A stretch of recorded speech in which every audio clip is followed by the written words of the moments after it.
ಆತ್ಮೀಯ ತರಬೇತಿದಾರರೇ, ಈ ದಿನದ ತರಗತಿಗೆ ತಮಗೆಲ್ಲರಿಗೂ ಆದರದ ಸ್ವಾಗತ. Dear trainees, welcomes you to all for today classes. ತರಬೇತಿದಾರರೇ, ಈ ಇಂದಿನ ತರಗತಿಯಲ್ಲಿ ಶೀಟ್ ಮೆಟಲ್ ಪ್ರೋಸೆಸ್ಗೆ ಸಂಬಂಧಿಸಿದ ಪಾಠವನ್ನ ಮಾಡ್ತಾ ಇದ್ದೆ. So sheet metal process continuations. Today we'll discuss folding and joining alloys used in sheet metal process, edge stiffening in sheet metal process, and wiring allowance and then false wire. ಇದರ ಬಗ್ಗೆ ಈ ತರಗತಿಯಲ್ಲಿ ತಿಳಿದುಕೊಳ್ಳೋಣ. At the end of this lesson, you shall be able to state the necessity for providing allowance in sheet metal operation. Sheet metal operations ನಲ್ಲಿ allowance ಅನ್ನ ಕೊಡ್ತಕ್ಕಂತ ಪ್ರಾಮುಖ್ಯತೆ ಏನು, ಯಾತಕ್ಕೆ ಅಲೋಯನ್ಸ್ ಅನ್ನ ಕೊಡಬೇಕು, and also calculate the allowance for grooved joints, dowtage joints, pan down joints and knocked up joints. ಬೇರೆ ಬೇರೆ ವಿಭಿನ್ನ ಪ್ರೋಸೆಸ್ ಜಾಯಿನಿಂಗ್ ಪ್ರೋಸೆಸ್ ನಲ್ಲಿ ಅಲೋಯನ್ಸ್ ಅನ್ನ ಕ್ಯಾಲ್ಕುಲೇಟ್ ಮಾಡೋದು ಯಾವ ರೀತಿ ತಿಳ್ಕೊಳ್ಳೋಣ. ಮತ್ತೆ ಎಡ್ಜ್ ಸ್ಟಿಫ್ನಿಂಗ್ ಅಂದ್ರೆ ಏನು, ಅದರ ಪರ್ಪಸ್ ಏನು, ಮತ್ತೆ ಮೆಥಡ್ ಆಫ್ ಎಡ್ಜ್ ಸ್ಟಿಫ್ನಿಂಗ್ ಇದರ ಬಗ್ಗೆ ಈ ತರಗತಿಯಲ್ಲಿ ತಿಳ್ಕೊಳ್ಳೋಣ. Then state what is wiring allowance and determine the wiring allowance. Wiring allowance ಅಂದ್ರೆ ಏನು, ವೈರಿಂಗ್ ಅಲೋಯನ್ಸ್ ನ ಯಾವ ರೀತಿ ಕ್ಯಾಲ್ಕುಲೇಟ್ ಅನ್ನು ಮಾಡ್ತೀವಿ ಅನ್ನೋದನ್ನ ಈ ತರಗತಿಯಲ್ಲಿ ನೋಡೋಣ. And also falls wiring and it's advantages, ಇವುಗಳನ್ನ ಈ ತರಗತಿಯಲ್ಲಿ ತಿಳ್ಕೊಳ್ಳೋಣ. Now let us come to the folding and joining alloys. When making a self-secured joints or seams, it is necessary to provide material for the preparation of the edges and seams. The extra material is called an alloy. ಯಾವುದೇ ಒಂದು sheet metal ನಲ್ಲಿ ಒಂದು secured joints ಅನ್ನ ಮಾಡಬೇಕಾದ್ರೆ ನಮಗೆ extra material ಬೇಕಾಗುತ್ತೆ. ಆ joints ಅನ್ನ ಪರ್ಫೆಕ್ಟ್ ಆಗಿ ಮಾಡ್ಬೇಕಾದ್ರೆ ವಿ ರಿಕ್ವೈರ್ಡ್ ಎಕ್ಸ್ಟ್ರಾ ಮೆಟೀರಿಯಲ್. ಆ ಎಡ್ಜಸ್ ಅನ್ನ ಪ್ರಿಪರೇಷನ್ ಅನ್ನ ಮಾಡಬೇಕಾಗುತ್ತೆ, ಜಾಯಿಂಟ್ ಅನ್ನ ಮಾಡಬೇಕು. ದಟ್ ಎಕ್ಸ್ಟ್ರಾ ಮೆಟೀರಿಯಲ್ ಏನನ್ನ ನಾವು ಬಳಸ್ತೀವಿ, ಆ extra material is called allowance ಅಂತ ನಾವು ಕರಿತೀವಿ ಇಲ್ಲಿ ಶೀಟ್ ಮೆಟಲ್ ವರ್ಕ್ಸ್ ನಲ್ಲಿ. ಇಲ್ಲಿ ಫೋಲ್ಡಿಂಗ್ ಅಂಡ್ ಜಾಯಿಂಟ್ ಅಲೋವೆನ್ಸ್ ಅಂತ ಏನ್ ಕರಿತೀವಿ, ಇದರ ನೆಸೆಸಿಟಿ ಯಾತಕ್ಕೆ ಬೇಕು ಅಂದ್ರೆ the allowance is necessary for maintaining the correct size of the finished goods or finished product. ನಾವು ಯಾವ್ದಾದ್ರು ಒಂದು ಶೀಟ್ ಮೆಟಲ್ ಪ್ರೋಸೆಸ್ ಅನ್ನ ಜಾಯಿಂಟ್ ಅನ್ನ ಮಾಡಬೇಕಾದ್ರೆ ಅದು ಕರೆಕ್ಟ್ ಫಿನಿಶ್ಡ್ ಸೈಜ್ಗೆ ನಾವು ಫಿನಿಶ್ ಅನ್ನ ಮಾಡಬೇಕಾದ್ರೆ ಆ ಆಬ್ಜೆಕ್ಟ್ಗೆ ಅಲ್ಲಿ ಅಲೋಯನ್ಸು ತುಂಬಾ ಬಹಳ ಪ್ರಾಮುಖ್ಯತವಾಗಿ ಬೇಕಾಗುತ್ತೆ. To have a proper shape and dimensions of sheet metal article after folding or joining, ನಾವು ಫೋಲ್ಡಿಂಗ್ ಮಾಡಿದ ನಂತರ ಜಾಯಿನಿಂಗ್ ಮಾಡಿದ ನಂತರ ಆ ಆಬ್ಜೆಕ್ಟ್ ನ ಶೇಪ್ ಮತ್ತೆ ಆ ಆಬ್ಜೆಕ್ಟ್ ನ ಡೈಮೆನ್ಷನ್ಸ್ ಆರ್ಟಿಕಲ್ ಪಕ್ಕಾ ಇರಬೇಕು ಅಂದ್ರೆ, ಕರೆಕ್ಟ್ ಆಗಿರ್ಬೇಕು ಅಂದ್ರೆ we required what allowance. And also this allowance improve the strength at the joints of all the edges.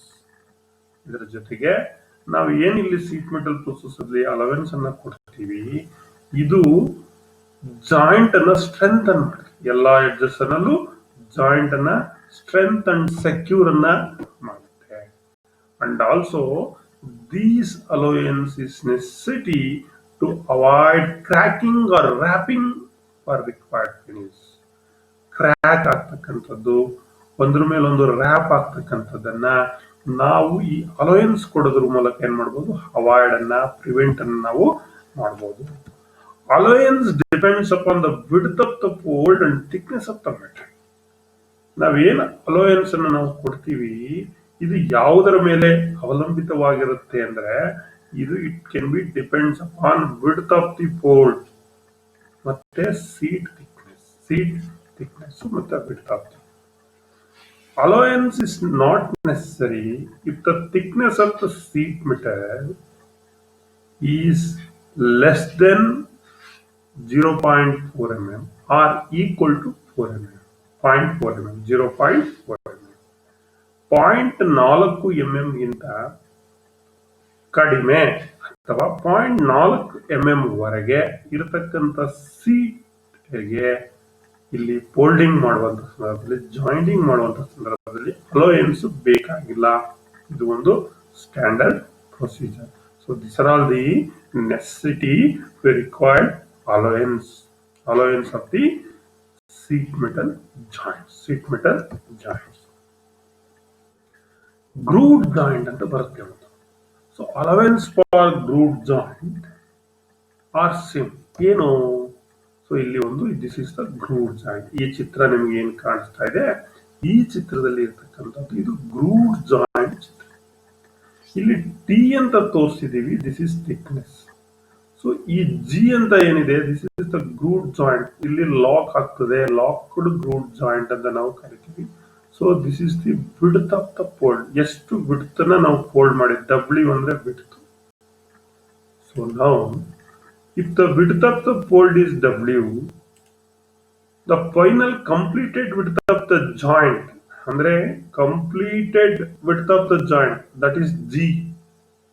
ಯಾವುದಿದೆ ಇಲ್ಲಿದೆ G. ಇದು W ಗಿಂತ ಏನಿರುತ್ತೆ, G will greater than the W.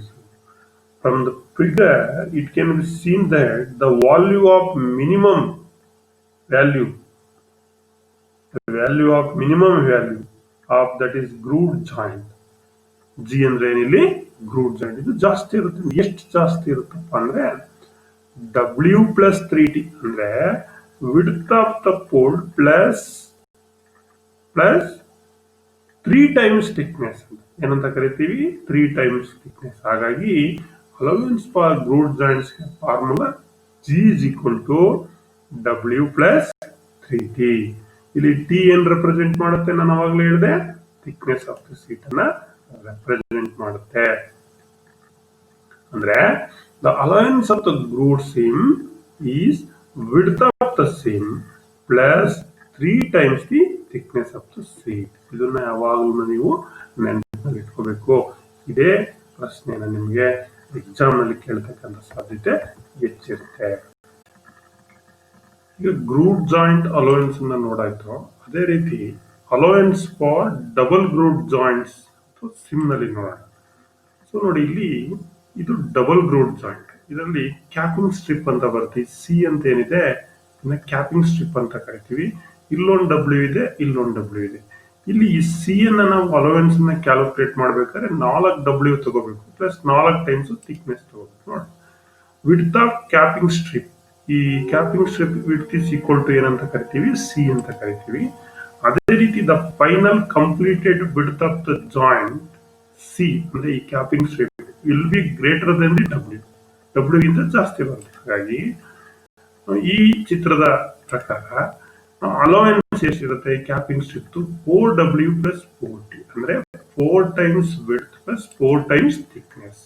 ಇಲ್ಲಿ ಟಿ ಅನ್ನು ರೆಪ್ರೆಸೆಂಟ್ ಮಾಡುತ್ತದೆ, ಥಿಕ್ನೆಸ್ ಆಫ್ ದಿ ಸೀಟ್ ಅನ್ನ represent ಮಾಡುತ್ತೆ. That means allowance for double grooved joint or seam, the complete allowance of the double grooved seam or joint will be 4 times the width of the fold plus 4 times the thickness of the sheet metal. That is C is equal to 4W plus 4T. So ಇದು double groove joint ಗೆ ಇರ್ತಕ್ಕಂಥ ಒಂದು allowance, that is called capping strip ಅಂತ ನಾವು ಕರಿತೀವಿ. ನಾವಿಲ್ಲಿ ಮಾಡ್ತೀವಿ, ಲೆಕ್ಕಕ್ಕೆ ತೆಗೆದುಕೊಳ್ತೀವಿ ಸಿ ಅನ್ನ ಕ್ಯಾಲ್ಕುಲೇಟ್ ಮಾಡುವಾಗ. ಅದೇ ರೀತಿ pan down and knocked up joints ಅಂತ ಬರುತ್ತೆ. The size of the pan down and knocked up joint is determined by the width of the single folded edge. Width of the single folded edge ಬರುತ್ತೆ. ಒಂದು single fold edge, for example ನಿಮಗೆ ಈಗ ನಾನು ತೋರಿಸ್ತೀನಿ. ಇಲ್ಲಿ ಇದು single fold edge. P ಅಂದ್ರೆ ಈ ಚಿತ್ರದಲ್ಲಿ ಇರ್ತಕ್ಕಂಥದ್ದು ನಿಮಗೆ ಪ್ಯಾನ್ ಡೌನ್ ಜಾಯಿಂಟ್ ಅಂತ ಕರಿತೀವಿ ನಾವು ಇದನ್ನ. So this is called P. ಇಲ್ಲಿ single W. P represent pan down joint ಅಂತ ಹೇಳಿ. ಕೆ ರೆಪ್ರೆಸೆಂಟ್ ಇನ್ನೊಂದು ಚಿತ್ರ ಬರುತ್ತೆ ನೋಡಿ. This is called knocked up joint. So this K represent knocked up joint ಅಂತ ಕರಿತೀವಿ. ಈ ಫಿಗರ್ ನಲ್ಲಿ ನೀವು ಅಲೈನ್ಸ್ ಎಷ್ಟಿರ್ಬೇಕು ಅಂದ್ರೆ ಪ್ಯಾನ್ ಡೌನ್ ಜಾಯಿಂಟ್ ಆದ್ರೆ 2W. ಎಷ್ಟು W? 2W plus 2T. Knocked up joint ಆದ್ರೆ 2 ವಿಡ್ತ್ ಪ್ಲಸ್ 3 ಥಿಕ್ನೆಸ್. ಅಂದ್ರೆ for pan down joint the allowance will be 2 times the width of fold plus 2 times the thickness. For knocked up joint, 2 times the width of fold plus 3 times of thickness of the seat. This is how to calculate allowance for pan down and knocked up joint. So ಇದಿಷ್ಟು allowance ಬಗ್ಗೆ ತಿಳ್ಕೋಬೇಕು ನೀವು. G ಏನೋ, C ಏನೋ, P ಏನೋ, K ಏನೋ. It is very very important. So ನಾವು come to the edge stiffening ಅಂದ್ರೆ ಏನು ನೋಡೋಣ. The process of folding the edge or the process of bending the sheet metal edges is known as edge stiffening ಅಂತ ಕರಿತೀವಿ. ಅಂದ್ರೆ ಒಂದು sheet metal edges ಅನ್ನ article ನಲ್ಲಿ ನಾವು ಫೋಲ್ಡ್ ಮಾಡ್ತೀವಲ್ಲ, ಆ ಫೋಲ್ಡ್ ಮಾಡ್ತಕ್ಕಂಥದ್ದನ್ನ, ಆ ಬೆಂಡ್ ಮಾಡ್ತಕ್ಕಂಥ ಪ್ರೋಸೆಸ್ ಅನ್ನೇ ನಾವು ಎಡ್ಜ್ ಸ್ಟಿಫ್ನಿಂಗ್ ಅಂತ ನಾವು ಕರಿತೀವಿ. Edge stiffening is the process by which edges of the seats are made stronger and rigid. So ಈ ಎಡ್ಜ್ ಸ್ಟಿಫ್ನಿಂಗ್ ಅಂದ್ರೆ ಇದೊಂದು ಪ್ರೋಸೆಸ್. ಬೆಂಡಿಂಗ್ ಅಥವಾ ಫೋಲ್ಡಿಂಗ್ ಅನ್ನ ಮಾಡೋದು ಎಡ್ಜಸ್. ಯಾತಕ್ಕೆ ಮಾಡ್ತೀವಿ ಅಂದರೆ ಆ edges of the sheet metal ಏನಿದೆ ಅದನ್ನ ಸ್ಟ್ರಾಂಗ್ ಮಾಡ್ಲಿಕ್ಕೆ ಮತ್ತೆ ರಿಜಿಡ್ ಮಾಡ್ಲಿಕ್ಕೆ ಸೀಟ್ ಎಡ್ಜ್ ಅನ್ನ ಈ ರೀತಿ ಫೋಲ್ಡ್ ಅನ್ನ ಮಾಡ್ತೀವಿ. ನೋಡಿ ಈ ಚಿತ್ರದಲ್ಲಿ ಇದೆ, ಇಲ್ಲಿ ನಿಮ್ಗೆ ತೋರಿಸಿದೀನಿ. ಇಲ್ಲಿ ಒಂದು ಬಾಕ್ಸ್ ಇದೆ. ಈ ಬಾಕ್ಸ್ ನಲ್ಲಿ ಏನ್ ಮಾಡಿದ್ದಾರೆ, ಈ ಎಡ್ಜಸ್ ಅನ್ನ ಈ ರೀತಿಯಲ್ಲಿ ಫೋಲ್ಡ್ ಮಾಡಿದೆ. This type of folding is called edge stiffening ಅಂತ ಕರಿತೀವಿ. ನೆಸೆಸಿಟಿ ಯಾತಕ್ಕೆ ಈ ರೀತಿ ಮಾಡಬೇಕು ಅಂದ್ರೆ ನೋಡಿ, ಈ ರೀತಿ ಬೆಂಡ್ ಮಾಡಿಲ್ಲ, ಫೋಲ್ಡ್ ಮಾಡಿಲ್ಲ ಅಂದ್ರೆ ಇದೇನಿರ್ತಿತ್ತು, ಇದು ಶಾರ್ಪ್ ಎಡ್ಜಸ್ ಇರ್ತಿತ್ತು. That is unsafe condition. Handle ಮಾಡಲಿಕ್ಕೆ it's sharp and unsafe conditions for handling this component. ಈ ರೀತಿ ಎಡ್ಜ್ ಅನ್ನ ಸ್ಟಿಫ್ನಿಂಗ್ ಮಾಡೋದ್ರಿಂದ ಏನಾಗುತ್ತೆ, ಸೀಟ್ ಮೆಟಲ್ ಅಂದ್ರೆ ಈ ಆರ್ಟಿಕಲ್ ಸ್ಟ್ರೆಂತ್ ಏನಾಗುತ್ತೆ, ಜಾಸ್ತಿ ಆಗುತ್ತೆ. ಸೀಟ್ ಮೆಟಲ್ ಸ್ಟ್ರೆಂತ್ ಜಾಸ್ತಿ ಆಗುತ್ತೆ. And also the appearance, that means good look of the article. ಈ ಸೀಟ್ ಮೆಟಲ್ ಆರ್ಟಿಕಲ್ ನೋಡಲಿಕ್ಕೂ ಕೂಡ ಚೆನ್ನಾಗಿ ಕಾಣಿಸುತ್ತೆ. This edge stiffening is used for round and lengthy articles, gives good appearance. ಮತ್ತೆ ರೌಂಡ್ ಇರ್ತಕ್ಕಂಥದ್ದು, ತುಂಬಾ ಉದ್ದ ಇರ್ತಕ್ಕಂಥ ಆರ್ಟಿಕಲ್ ಆದ್ರೆ ಏನಿರುತ್ತೆ, ಇದು ಎಡ್ಜ್ ಸ್ಟಿಫ್ನಿಂಗು ಗುಡ್ ಅಪಿಯರೆನ್ಸ್ ಇರುತ್ತೆ ನೋಡ್ಲಿಕ್ಕೂ ಕೂಡ. ರೌಂಡ್ ಮತ್ತೆ ಲೆಂತಿ ಆರ್ಟಿಕಲ್ ಅಲ್ಲಿ ಬಳಸ್ತಾರೆ ಯಾವ್ದನ್ನ, ಎಡ್ಜ್ ಸ್ಟಿಫ್ನಿಂಗ್ ಅನ್ನ. ಮತ್ತೆ ನೋಡ್ಲಿಕ್ಕೂ ಕೂಡ ಏನಿರುತ್ತೆ, ಇದು ಅಪಿಯರೆನ್ಸ್ ವೈಸ್ ನಲ್ಲಿ ಚೆನ್ನಾಗಿ ಇರುತ್ತೆ. ಮತ್ತೆ ಎಡ್ಜಸ್ ಏನಿದೆ, ಶಾರ್ಪ್ ಎಡ್ಜಸ್ ಇರಲ್ಲ. ನಾವು ಬೆಂಡ್ ಮಾಡಿರೋದ್ರಿಂದ edges will be sharp, smooth. ಆ ಶಾರ್ಪ್ ಹೋಗಿರುತ್ತೆ, ಆ ಎಡ್ಜಸ್ ನ ಶಾರ್ಪ್ನೆಸ್ ಹೋಗಿ ಅಲ್ಲಿ ಸ್ಮೂತ್ ಬಂದಿರುತ್ತೆ. ಮತ್ತೆ ಎಡ್ಜಸ್ ಸ್ಟಿಫ್ನಿಂಗ್ ಆಗಿರೋದ್ರಿಂದ, ಬೆಂಡ್ ಅಥವಾ ಫೋಲ್ಡ್ ಆಗಿರೋದ್ರಿಂದ ಸ್ಟ್ರೆಂತ್ ಬಂದಿರುತ್ತೆ. ಅಪಿಯರೆನ್ಸ್ ಕೂಡ ಚೆನ್ನಾಗಿರುತ್ತೆ. ನೋಡಿ ಇಲ್ಲಿ ಒಂದು ಎಡ್ಜಸ್ ಅನ್ನ ಸ್ಟಿಫ್ನಿಂಗ್ ಮಾಡ್ತಾ ಇರೋದು, ವೈಡ್ ಎಡ್ಜ್ ಅನ್ನ ಮಾಡ್ತಾ ಇದ್ದಾರೆ. ಮತ್ತೆ ಇಲ್ಲಿ ಹ್ಯಾಚೆಟ್ ಸ್ಟಾಕ್ ನ ಇಟ್ಕೊಂಡು ಆ ಎಡ್ಜಸ್ ಅನ್ನ ಫೋಲ್ಡ್ ಮಾಡ್ತಾ ಇರ್ತಕ್ಕಂಥ ಚಿತ್ರವನ್ನು ನಾವಿಲ್ಲಿ ನೋಡ್ತಾ ಇದೀವಿ. So this is how the edges can be folded. Edges can be folded. ನೋಡಿ ಇಲ್ಲಿ ಹ್ಯಾಚೆಟ್ ಸ್ಟಾಕ್ ಇದೆ, ಇಲ್ಲಿ ವರ್ಕ್ ಇದೆ, ಇಲ್ಲಿ ಮಧ್ಯದಲ್ಲಿ ವೈಡ್ ಎಡ್ಜ್ ಅನ್ನ ಮಾಡ್ತಾ ಇದ್ದಾರೆ. ಸೊ ಮ್ಯಾಲೆಟ್ ಅನ್ನ ಯೂಸ್ ಮಾಡಿಕೊಂಡು ಈ ಎಡ್ಜಸ್ ಅನ್ನ ಫೋಲ್ಡ್ ಮಾಡ್ತಾ ಇದ್ದಾರೆ. This is how edge stiffening can be done. ಇನ್ನು ಈ ಎಡ್ಜ್ ಸ್ಟಿಫ್ನಿಂಗ್ ಅನ್ನ ಮಾಡ್ತಕ್ಕಂಥದ್ದು ಯಾವ ಮೆಥಡ್ ಅಲ್ಲಿ? This edge stiffening is done by wiring wiring ಮಾಡೋದು, ಎಮ್ಮಿಂಗ್ ಮಾಡೋದು, ಪ್ಲಾಂಜಿಂಗ್ ಅನ್ನ ಮಾಡ್ತಕ್ಕಂಥದ್ದು, ಕರ್ಲಿಂಗ್ ಅನ್ನ ಮಾಡ್ತಕ್ಕಂಥದ್ದು, ಅಥವಾ ಬೀಡಿಂಗ್ ಅನ್ನು ಮಾಡ್ತಕ್ಕಂಥದ್ದು, ಅಥವಾ ಗಟ್ಟಿಂಗ್ ಅಂತ ಕರಿತೀವಿ, ರಿಬ್ಬಿಂಗ್ ಅಂತ ಕರಿತೀವಿ. So these are all the different edge stiffening process. Wiring, hemming, flanging, curling, beading, cutting and ribbing ಏನಿದು ಎಡ್ಜ್ ಸ್ಟಿಪ್ಪಿಂಗ್ ಅನ್ನ ಮಾಡತಕ್ಕಂತ ಒಂದು ಮೆಥಡ್ಸ್ಗಳು. ಈ ಎಡ್ಜ್ ಸ್ಟಿಪ್ಪಿಂಗ್ ಅನ್ನ ಮಾಡ್ತಕ್ಕಂತ ನೆಸೆಸಿಟಿ ನೋಡಿದ್ರಿ. ಲೆಂತಿ ಆರ್ಟಿಕಲ್ಗೆ ಮಾಡಬಹುದು, ರೌಂಡ್ ಆರ್ಟಿಕಲ್ಗೆ ಮಾಡಬಹುದು. ಅಪಿಯರೆನ್ಸ್ ಚೆನ್ನಾಗಿದೆ, ಎಡ್ಜಸ್ ಶಾರ್ಪ್ ಇರಲ್ಲ, ಸೇಫ್ ಇರುತ್ತೆ ಅಂತ ನೋಡಿದ್ವಿ. ಸೊ ಅಂದ್ರೆ this edge stiffening to give extra strength and rigidity to the edges to prevent it from bending, buckling, the damage during handling. ಆ ಒಂದು ಆರ್ಟಿಕಲ್ ಅನ್ನ ಹ್ಯಾಂಡಲ್ ಮಾಡುವಂತಹ ಸಂದರ್ಭದಲ್ಲಿ ಏನಾಗುತ್ತೆ, ನಾವು ಯಾವುದೇ ರೀತಿಯಾದಂತ ತೊಂದರೆ ಆಗಲ್ಲ, ಬೆಂಡ್ ಆಗಲ್ಲ, ಬಕಲ್ ಆಗಲ್ಲ, ಡ್ಯಾಮೇಜ್ ಆಗಲ್ಲ ಎಡ್ಜ್ ಸ್ಟಿಪ್ಪಿಂಗ್ ಆಗಿದ್ರೆ article. And also to avoid sharp edges for safe handling. In addition to this, adds to decorative appearance of the sheet metal articles. Decorative appearance ಇರುತ್ತೆ ಈಗಾಗಲೇ ನಾನು ಹೇಳಿದಾಗೆ. ಸೊ ಈ ವೈರಿಂಗ್ ಅನ್ನ ಮಾಡ್ತಕ್ಕಂಥದ್ದು method of edge stiffening by wiring ನಲ್ಲಿ ಒಂದು solid wiring, ಇನ್ನೊಂದು ಫಾಲ್ಸ್ ವೈರಿಂಗ್ ಅಂತ ನಾವು ಕರಿತೀವಿ. In solid wiring, sheet metal edges are wrapped around the wire and wires are kept permanent in place. This is generally called simple wiring. Simple wiring ಅಂತ ಕರಿತೀವಿ. Solid wiring ನ ಬರೀ wiring ಅಂತ ಕರಿತೀವಿ. ಅಂದ್ರೆ ಇಲ್ಲಿ ಸೀಟ್ ಮೆಟ್ ಎಡ್ಜಸ್ ನಲ್ಲಿ ಒಂದು ತಂತಿಯನ್ನ ಹಾಕಿ, ವೈರ್ ಅನ್ನ ಹಾಕಿ, ಅದರ ಮೇಲೆ ಸೀಟ್ ಅನ್ನ ಏನ್ ಮಾಡ್ತಾರೆ, ರ್ಯಾಪಿಂಗ್ ಅನ್ನ ಮಾಡ್ತಾರೆ. ಇದನ್ನೇ ನಾವೇನಂತ ಕರಿತೀವಿ, ಸಾಲಿಡ್ ವೈರಿಂಗ್ ಅಂತ ಕರಿತೀವಿ, ಅಥವಾ ಸಿಂಪ್ಲಿ ಇಟ್ಸ್ ಕಾಲ್ಡ್ ವೈರಿಂಗ್ ಅಂತ ನಾವು ಕರಿತೀವಿ. ಇನ್ ಫಾಲ್ಸ್ ವೈರಿಂಗ್, ಎರಡನೇದು ಫಾಲ್ಸ್ ವೈರಿಂಗ್ ಇದೆಯಲ್ಲ, ಇದರಲ್ಲಿ sheet metal edges are wrapped around the wire after forming final shape. The wire is remove from the edges to retain it allow. First wiring ಮಾಡಬೇಕಾದ್ರೆ ತಂತಿಯನ್ನ ಹಾಕಿ edges ಅನ್ನ fold ಮಾಡಿ, ನಂತರ ಆ wire ಅನ್ನ ರಿಮೂವ್ ಮಾಡ್ತಾರಲ್ಲ, ಆ ಒಂದು ಪ್ರೋಸೆಸ್ಗೆ ನಾವೇನಂತ ಕರಿತೀವಿ, ಫಾಲ್ಸ್ ವೈರಿಂಗ್ ಅಂತ ನಾವು ಕರಿತೀವಿ. Straight wired heads and curved wired heads. If the edge of the sheet metal is straight, the edge formed is called as straight edge ಅಂತ ಕರಿತೀವಿ. ಎಲ್ಲಿ ಎಡ್ಜ್ ಸ್ಟ್ರೈಟ್ ಇರುತ್ತೋ, ಎಡ್ಜ್ ಅನ್ನ ಸ್ಟ್ರೈಟ್ ಆಗಿ ಫಾರ್ಮ್ ಮಾಡ್ತೀವಿ ಸೀಟ್ ಮೆಟಲ್ ಎಡ್ಜಸ್ ಅನ್ನ, ಅದನ್ನ straight wired edge ಅಂತ ಕರಿತೀವಿ. If the sheet metal is curved, edge form is called curved wired edge ಅಂತ.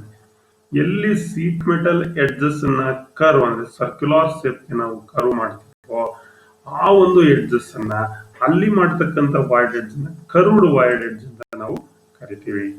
So this false wiring cannot B done on curved edge. ಈ ಬೇರೆ straight ಆದ್ರೆ ಅದನ್ನ ರ್ಯಾಪಿಂಗ್ ಮಾಡಿ, ಬೆಂಡ್ ಮಾಡಿ, ನಂತರ ವೈರ್ ಅನ್ನ ತೆಗೆದು ಆಲ್ ಹೋಗ್ಬಿಟ್ಬಿಡ್ಬೋದು ಎಡ್ಜಸ್ ಅನ್ನ. ಬಟ್ ಕರ್ವ್ಡ್ ಪೋರ್ಷನ್ಸ್ ಎಲ್ಲ ಆದ್ರೆ ಈ ಫಾಲ್ಸ್ ವೈರಿಂಗ್ ಅನ್ನ ಮಾಡ್ಲಿಕ್ಕೆ ಆಗಲ್ಲ. False wiring cannot be done on curved edges. Curved edges ನಲ್ಲಿ ಫಾಲ್ಸ್ ವೈರಿಂಗ್ ಅನ್ನು ಮಾಡ್ಲಿಕ್ಕೆ ಆಗಲ್ಲ.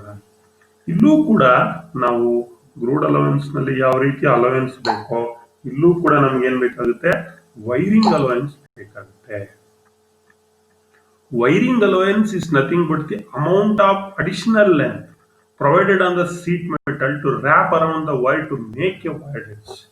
ಅಂದ್ರೆ ಯಾವ ರೀತಿ ಅಲವೆನ್ಸ್ ಅಲ್ಲಿ ನಮಗೆ ಎಕ್ಸ್ಟ್ರಾ ಸೀಟ್ ಬೇಕೋ ಫೋಲ್ಡಿಂಗ್ ಮಾಡ್ಲಿಕ್ಕೆ, ಬೆಂಡಿಂಗ್ ಮಾಡುವಂತ ಸಂದರ್ಭದಲ್ಲಿ, ಅದೇ ರೀತಿ ವೈರಿಂಗ್ ಅಲವೆನ್ಸ್ ನಲ್ಲೂ ಕೂಡ additional length provided on seat metal, extra seat metal ಬೇಕಾಗುತ್ತೆ. ಯಾಕೆಂದ್ರೆ ಆ ವೈರ್ ಮೇಲೆ ಸೀಟ್ ಅನ್ನ ಏನ್ ಮಾಡ್ಬೇಕಾಗುತ್ತೆ, ಸುತ್ತಬೇಕಾಗುತ್ತೆ, ರ್ಯಾಪಿಂಗ್ ಮಾಡ್ಬೇಕಾಗುತ್ತೆ. That's why we required allowance, extra additional length. Wiring allowance is determined by the formula. ಈ ವೈರಿಂಗ್ ಅಲವೆನ್ಸ್ ನ ಕ್ಯಾಲ್ಕುಲೇಟ್ ಮಾಡಲಿಕ್ಕೆ ಒಂದು ಫಾರ್ಮುಲಾ ಇದೆ. ದಟ್ ಮೀನ್ಸ್ ವೈರ್ಡ್ ಎಡ್ಜ್ ನಲ್ಲಿ ಏನ್ ಫಾರ್ಮುಲಾ ಅಂದ್ರೆ 2.5 ಇಂಟು ಡಿ ಪ್ಲಸ್ ಟಿ. 2.5 ಅಂದ್ರೆ 2.5 ಅನ್ನು ಹಾಕಬೇಕು into diameter plus thickness, where D is the diameter of the wire, ಎಷ್ಟು ಸೈಜ್ ವೈರ್ ಅನ್ನ ಯೂಸ್ ಮಾಡ್ತೀವಿ. T is the thickness of the sheet metal. If wiring allowance provided is more than the correct shape, wiring allowance is provided the more than the correct shape of the wire is not found. If wiring allowance ಅನ್ನು ನಾವು ಕೊಡುವಾಗ ಜಾಸ್ತಿ ಏನಾರ ಕೊಟ್ಬಿಟ್ರೆ, it provided more wiring allowance, then the correct shape of the wire is not. Edge correct shape ಅದೇನಾಗುತ್ತೆ ಬರಲ್ಲ, ಜಾಸ್ತಿ allowance ಅನ್ನು ಏನಾದ್ರು ನಾವು ಕೊಟ್ರೆ. If wiring allowances is provide less, ಹಾಗಂತ ಹೇಳಿ ಕಡಿಮೆ ಕೊಟ್ಬಿಟ್ರೆ, the gap found at the inner side of the head and the wire can be seen. ಕಡಿಮೆ ಅಲವೆನ್ಸ್ ಕೊಟ್ರೆ ಆ ಫೋಲ್ಡ್ ಮಾಡಿರ್ತೀವಲ್ಲ, ಆ ಗ್ಯಾಪ್ ನಲ್ಲಿ ಏನ್ ಕಾಣ್ತಾ ಇರುತ್ತೆ, ವೈರ್ ಕಾಣ್ತಾ ಇರುತ್ತೆ, ಸ್ಟ್ರೆಂತ್ ಇರಲ್ಲ. ಸೊ ಇಲ್ಲಿ ಯಾವುದರಲ್ಲಿ ವೈರ್ಡ್ ಎಡ್ಜ್ ನಲ್ಲಿ ವೈರಿಂಗ್ ಅಲವೆನ್ಸ್ ಕೊಡೋದಿಲ್ಲ. Generally, the length of the wire provided is slightly more than the length of the edge. ಸಾಮಾನ್ಯವಾಗಿ ಈ ವೈರ್ಡ್ ಎಡ್ಜ್ ಅನ್ನ ಮಾಡುವಾಗ ವೈರ್ನ ಎಷ್ಟಪ್ಪ ಸೆಲೆಕ್ಟ್ ಮಾಡ್ಕೊಳ್ತೀವಿ ಅಂತ ಅಂದ್ರೆ, ಈ ಲೆಂತ್ ಆಫ್ ದ ವೈರ್ ಏನಿರುತ್ತೆ, ಲೆಂತ್ ಆಫ್ ದ ಎಡ್ಜ್ ಗಿಂತ ಸ್ವಲ್ಪ ಜಾಸ್ತಿಯನ್ನು ನಾವು ಯೂಸ್ ಮಾಡ್ತೀವಿ. That is the standard.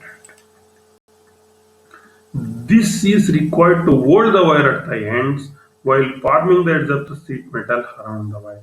ಯಾಕೆ ಇಷ್ಟು ಜಾಸ್ತಿ ಲೆಂತ್ ಆಫ್ ದಿ ವೈರ್ ಅನ್ನ ಬಿಟ್ಕೊಳ್ತೀವಿ ಅಂದ್ರೆ, ಅದು ಏನ್ ರಿಕ್ವೈರ್ಮೆಂಟ್ ಗೋಸ್ಕರ ಅಂದ್ರೆ, ಈ ಎಂಡ್ ನಲ್ಲಿ ವೈರ್ ಅನ್ನ ಹೋಲ್ಡ್ ಮಾಡಕ್ಕೆ ಮತ್ತೆ ಎಡ್ಜಸ್ ಅನ್ನ ಫಾರ್ಮ್ ಮಾಡುವಂತ ಸೀಟ್ ನಲ್ಲಿ ಅರೌಂಡ್ ದ ವೈರ್ ಈಸಿ ಆಗಲಿ ಅಂತ ಹೇಳಿ ಆ ರೀತಿ ಎಕ್ಸ್ಟ್ರಾ ವೈರ್ ಅನ್ನ ನಾವು ಬಿಟ್ಕೊಳ್ತೀವಿ.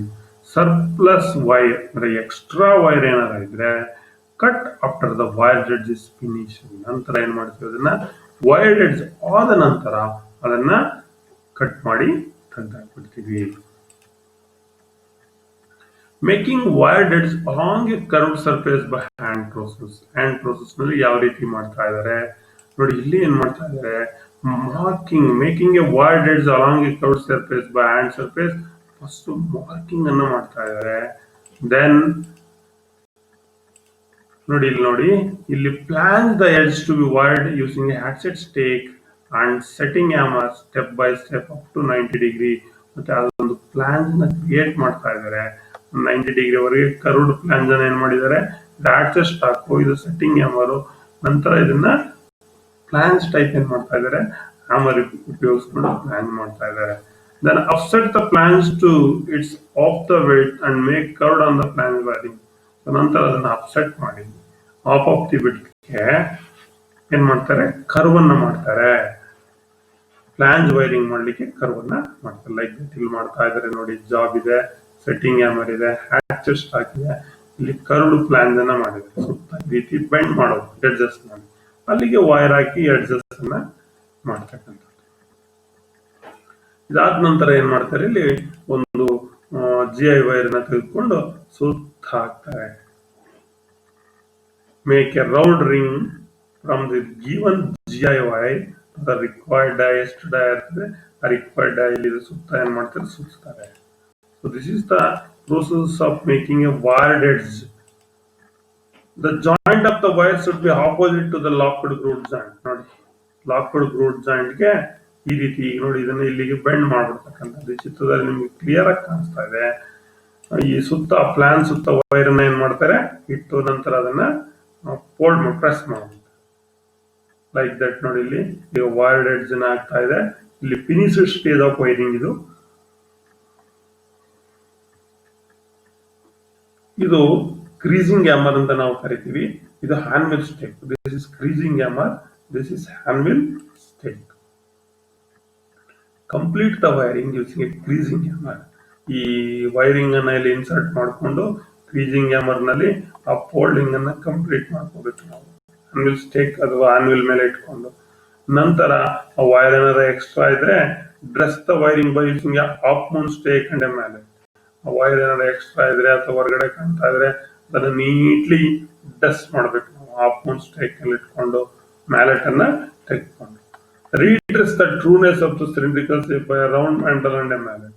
ಮತ್ತೆ ಇದು ಸರ್ಕ್ಯುಲರ್ ಇರೋದ್ರಿಂದ ಇದನ್ನ ಒಂದು ರೌಂಡ್ ಮ್ಯಾಂಡಲ್ ಅಲ್ಲಿ ಇಟ್ಕೊಂಡು ಮ್ಯಾಲೆಟ್ ತಗೊಂಡು ಅದರ ಸೇಪ್ ಅನ್ನು ನಾವೇನ್ ಮಾಡ್ಬೇಕಾಗುತ್ತೆ, ಸರಿಯನ್ನ ಮಾಡ್ಕೊಳ್ಬೇಕಾಗುತ್ತೆ. This is the method of making a wired edge. Another one false wiring. False wiring ಅಂದ್ರೆ ಆ ವೈರ್ ಅನ್ನ ರಿಮೂವ್ ಮಾಡ್ಬಿಡ್ತಕ್ಕಂಥದ್ದು ವರ್ಕ್ ಆದ್ಮೇಲೆ. False wiring is one of the method of edge stripping in which wired edge is formed and finally wire is removed from the edge to make edge hollow. Edge ಏನಿರ್ತದೆ ಅವಾಗ ಹಾಲೋ wire ಅನ್ನ ತೆಗೆದಾದ್ಮೇಲೆ. ಈ false wiring ಕೆಲವು advantages ಇದೆ. In addition to advantages by wiring, false wiring gives the following advantages. ಏನ್ advantage? ಒಂದು, cost of the material reduce ಆಯ್ತು. Weight of the article ಕೂಡ ಏನಾಯ್ತು, ಕಡಿಮೆ ಆಯ್ತು. ಹೌದಾ? ಒಂದು ಕಾಸ್ಟ್ ರೆಡ್ಯೂಸ್, ಇನ್ನೊಂದು ವೆಯ್ಟ್ ಕೂಡ ರೆಡ್ಯೂಸ್ ಮಾಡಿ. In sheet metal article like trunk ಅನ್ನ ಇರ್ತದಲ್ಲ, ನಿಮ್ಮ ಪೆಟ್ಟಿಗೆಗಳು, ಬಾಕ್ಸಸ್, ಅಲ್ಲಿ ಈ ರೀತಿ ಫಾಲ್ಸ್ ವೈರಿಂಗ್ ಅನ್ನು ಮಾಡ್ತಾರೆ. So the wiring is done only at the corners of the adjacent side and the remaining portion of the wired edge is kept hollow. Adjacent side ಅಲ್ಲಿ ಮಾತ್ರ ವೈರ್ಡ್ ಎಡ್ಜ್ ಮಾಡಿ, ಇನ್ ಮಿಕ್ಕಿದ್ದೆಲ್ಲ ಏನ್ ಮಾಡಿರ್ತಾರೆ, ಹಾಲೋ ಇರ್ತಾರೆ. ಅದರಿಂದನೇ ನಮಗೆ ಕಾಸ್ಟ್ ಆಫ್ ದಿ ಆರ್ಟಿಕಲ್ ಕಡಿಮೆ ಆಗೋದು, ಮತ್ತೆ ವೆಯ್ಟ್ ಕೂಡ ಏನಾಗುತ್ತೆ, ಕಡಿಮೆ ಆಗ್ತಕ್ಕಂಥದ್ದು. This helps to maintain the sides in position. ಈಗಾಗಲೇ ನಾನು ಹೇಳಿರೋ ಹಾಗೆ ಈ ರೀತಿ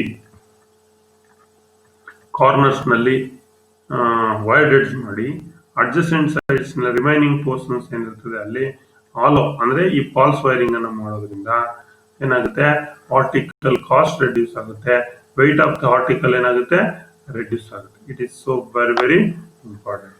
ಸೊ ಮತ್ತೆ ಮೈಂಟೆನೆನ್ಸ್ ಕೂಡ ಈಸಿ ಆಗ್ತಕ್ಕಂಥದ್ದು. ಸೊ ಇದಿಷ್ಟು ಈ false wiring, allowance for grooved and locked grooved, joint, pan down joint, knocked up joint ಬಗ್ಗೆ ಇಷ್ಟು ಇಟ್ಸ್ ಇಂಪಾರ್ಟೆಂಟ್. ಸೊ ಇದಕ್ಕೆ ಸಂಬಂಧಪಟ್ಟಂತೆ ಪರೀಕ್ಷೆಯಲ್ಲಿ ಕೆಲವು ಪ್ರಶ್ನೆಗಳನ್ನು ಕೂಡ ಕೇಳ್ತಾರೆ. ಇಲ್ಲಿ ಒಂದು ಪ್ರಶ್ನೆ ಇದೆ, calculate the length of the grooved joints below. ಈ ಚಿತ್ರದಲ್ಲಿ ಕೊಟ್ಟಿರ್ತಕ್ಕಂಥ ಗ್ರೂಡ್ ಜಾಯಿಂಟ್ ನೋಡಿ, ಇಲ್ಲಿ ಜಿ ಕೊಟ್ಟಿದ್ದಾನೆ, ಡಬ್ಲ್ಯೂ ಕೊಟ್ಟಿದ್ದಾನೆ, 10 ಥಿಕ್ನೆಸ್ ಕೊಟ್ಟಿದ್ದಾನೆ.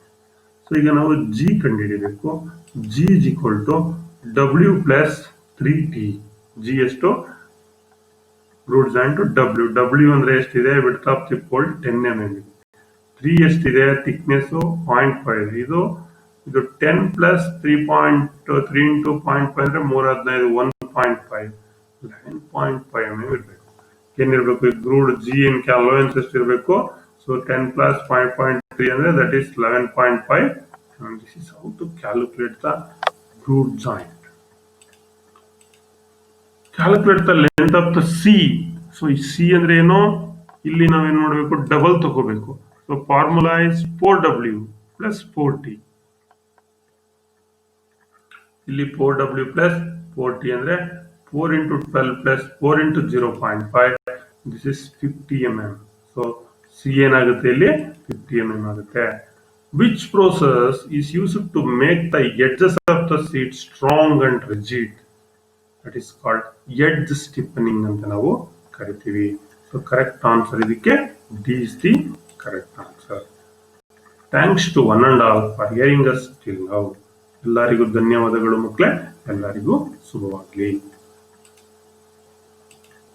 Keep hard working.